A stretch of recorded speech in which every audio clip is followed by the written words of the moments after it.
To change the language in the Western Union app on iPhone, first tap your profile icon in the top right corner.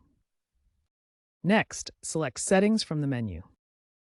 Then, choose Language and select your preferred option from the list.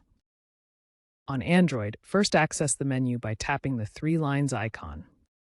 Then go to Profile, select Settings, then Language, and choose your preferred language. The app refreshes instantly. It's a quick and simple way to make the app more accessible. Why would you want to change the language in the Western Union app? The app supports over 20 languages, including English, Spanish, French, and emerging market languages like Hindi and Arabic. This allows you to use the app in your native language, greatly improving the experience, especially when sending money internationally.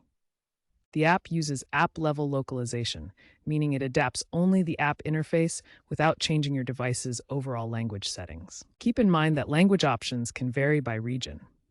Western Union also incorporates machine learning to suggest languages during account setup, and this commitment to multilingual support has increased app adoption in non-English markets.